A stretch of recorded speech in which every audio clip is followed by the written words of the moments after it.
How are you doing health-wise? That's a big question I think everybody wants to know. No, health-wise I'm doing fine. I had a new normal before when I was living with kidney disease, so I thought that that was normal until I had the transplant and I saw this vast difference.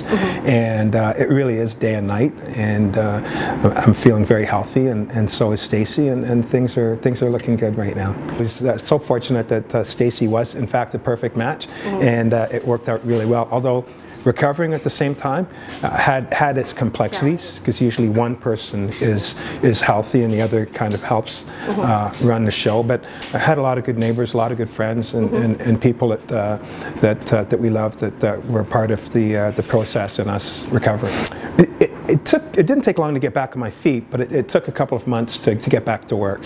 Okay. When I first joined the Toronto Police Service, I knew that there would always be different sides of any particular story, and the most important thing is, number one, are you trying to do your best each and every day to affect lives positively, and are you meeting your mandate of community safety? And so when I make decisions, I don't make them personally. I make them based on informed decisions, based on the fantastic teams that I have surrounding me, based on some of the knowledge that I have in my 35 years plus policing, and I do my best. So when I do it that way, it becomes more objective, and it's always a learning process. Those that have negative viewpoints or negative feelings towards the police, I will take every step that I can to try to make it positive, but more importantly, learn.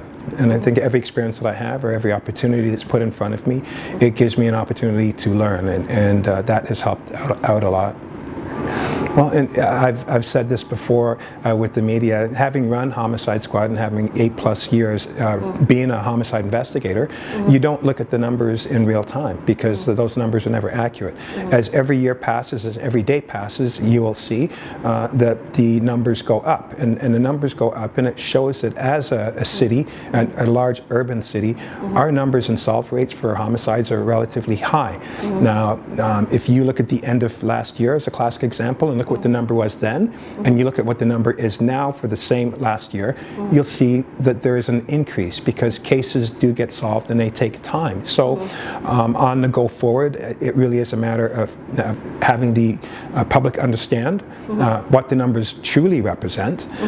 We take every homicide investigation seriously, and we resource them to the best of our ability, and we're always going for a solve, if that's how you define success for a homicide investigation. But more importantly, anytime we have any information or evidence concerning a homicide investigation, then we actively and aggressively will follow up with those leads to see if we can reach a successful outcome.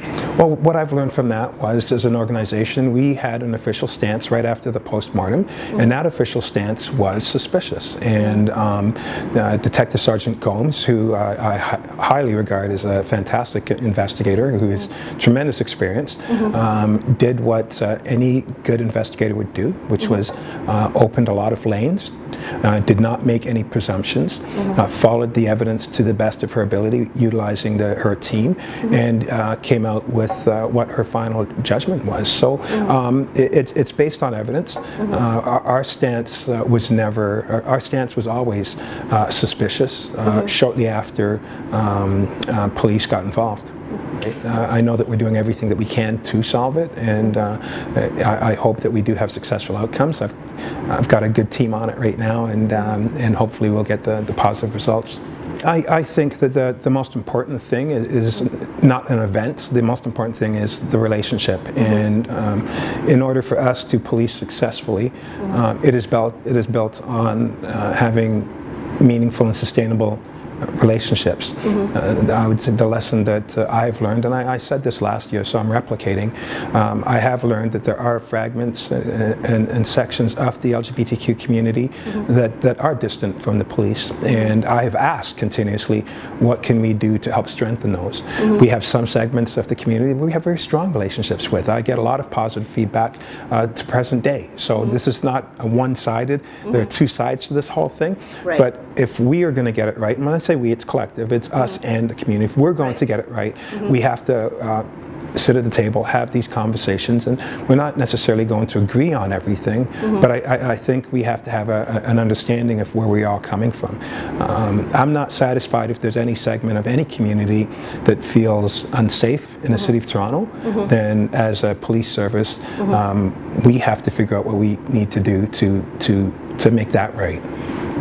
The fact that we're having a conversation is a good thing. If we go back in history where conversations were not happening, where people were not sitting at a table, and we fast forward to where we are today, we're in a relatively good space. I think that the uniqueness of the investigations that have occurred in the recent past has caused some concerns, and I can understand that. And I think on the go forward, with the steps that we are taking as an organization, and the conversations that we are having with individuals, with entities of the LGBTQ community, I think it's a good starting point to where we need to get to. On the go forward, and what we are looking at right now are some very exciting opportunities. So, such as? Well, the Connected Officer is something that I think is fantastic. The feedback has been tremendously positive.